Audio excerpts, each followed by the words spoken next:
Alright, it happened. We got the Wave 6 trailer, and it seems that it's coming about a month earlier in the year than we got Wave 3 last year, so that's cool. Unfortunately, I'm not going to be live reacting to this one because it had to drop on a day where I couldn't work from home, and for a variety of reasons, including all we really knew about Wave 6 already, I didn't really feel like waiting a bunch of hours just to see what was being added. Anyway though, let's do the quick recap and discuss what I got right and wrong and my first thoughts. Unsurprisingly, Wii Rainbow Road is in the game.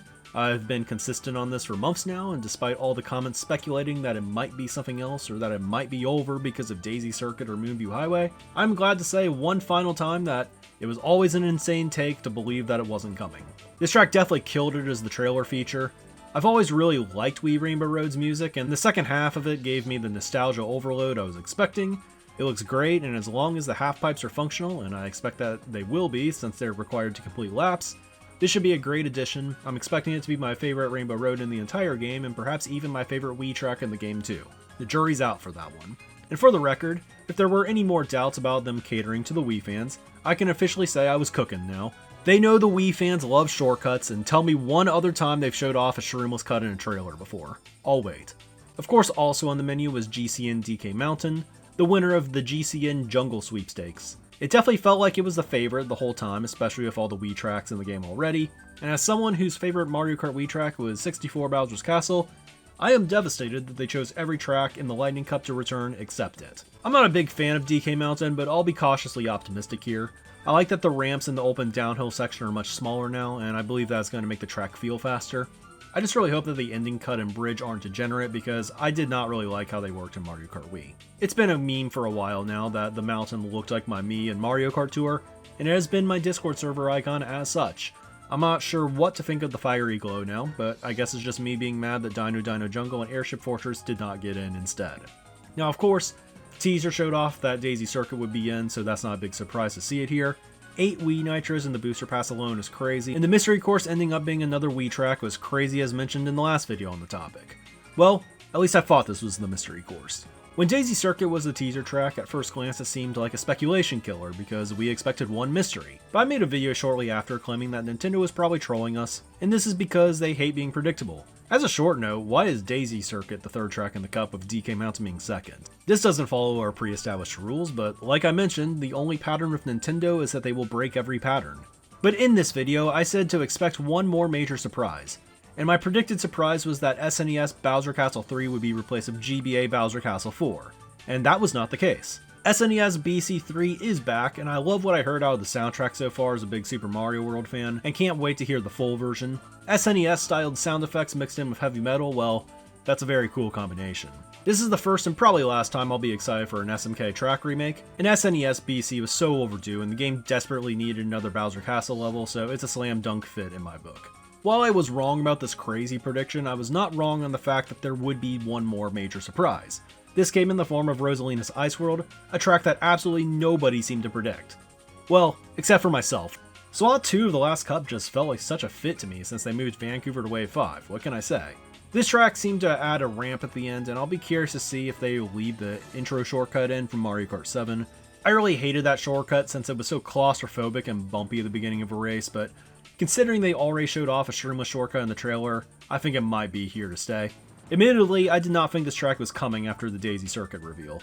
I'm not a big fan of the track, but at least now I feel like I wasn't crazy to originally predict it and to expect one more curveball. I'm going to skip past the commentary on the city since we knew they were on the way, they're cool and all, but Rosalina's Ice World was such a surprise for a reason, and I think it's funny that they revealed it at last as such. But the reason it was a surprise was because Piranha Plant Pipeline did not make the cut. Cove will maintain the one tour original per wave pattern, a pattern Nintendo is keeping probably because it felt nonsensical just 24 hours ago. Now there are some explanations to Piranha Plant tracks in the same wave was always a strange idea, and I'll be the first to admit I was dead wrong here. To all my YouTube commenters that suggested it wasn't a lock, and there weren't many of you, you were right on this one. I definitely think, while I hit on most of the predictions, this was one I genuinely did not expect. And as strange as 2 Piranha Plant tracks in a wave was as an idea, I just did not think it was as strange as benching only one of Tour's 21 courses. But that's what happened. I don't think that the track was similar to Piranha Plant Cove at all, but it definitely shared a lot with Piranha Plant Slide, I suppose. So my big question now is what will happen to this track? I don't think Piranha Plant Slide is going to be in the next Mario Kart, so we'll come back to this I guess. Now, many months back, I said Wave 6 was hiding a big secret of some kind. This was also mostly correct. I did say that they wouldn't add just 2 ordinary Mario characters, and they did end up adding 4 instead, and putting the villager and Inkling alts in the menus together. But they did do a little bit more as well. Some additional Mii costumes are coming to the game. It's not as much as I was hoping for. I kind of wanted more, tour outfits for the main characters and all that, but it's something. The Castle Mii suit was a personal favorite of mine in Tour, so it's cool to see it here. But additionally, apparently we're getting a jukebox. And I haven't done a lot of research on this yet to hear how official this is, but that sounds awesome to me. Now, I don't know how much I'll be using this personally. I think, YouTube exists, you can find music in other places. But as a tourney-goer, if this can change up the LAN lobby music theme to something else, this will definitely help my sanity out at the in-person tournaments immeasurably. So that's awesome. I don't know if I'd call this a new mode, but I guess it kind of is, since it's not really like anything in the game right now. So I guess I'll give myself half a point or something for that. Anyways though, Mario Kart 8 Deluxe speculation appears to be officially over now, and what a wild ride it has been. I revitalized this YouTube channel with the launch of Wave 4, and I've seen it triple in size since then, which is insane when considering I've uploaded videos since 2010. I'll be hitting 4,000 subscribers any second now, so thank you all for watching and sharing my content. The booster pass and the new Mario Kart content has really been the driving force in all of this though, because I always felt, I had insight to bring that wasn't out there before. So to see this all coming to a close is very much the end of an era, but not the end of the journey. I know many channels similar to mine will be likely moving on to new topics around the Nintendo universe, but I'm going to be upfront and say now that this is not really the plan here. I am not a Nintendo content creator, I am a Mario Kart content creator. For better or worse, everything I upload here is authentic and things that I genuinely want to discuss. While I like the casual talking points about the content and what new maps to expect and all of that, I also like the more competitive side and how the game changes at a higher level, so I plan to talk about Mario Kart tournaments on occasion and higher level play in general.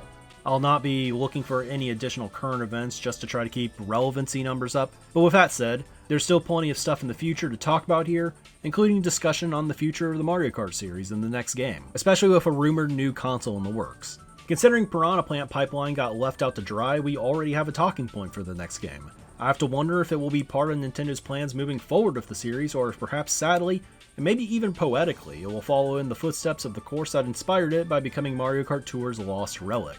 But that will perhaps be one of many topics down the road regarding Mario Kart 9.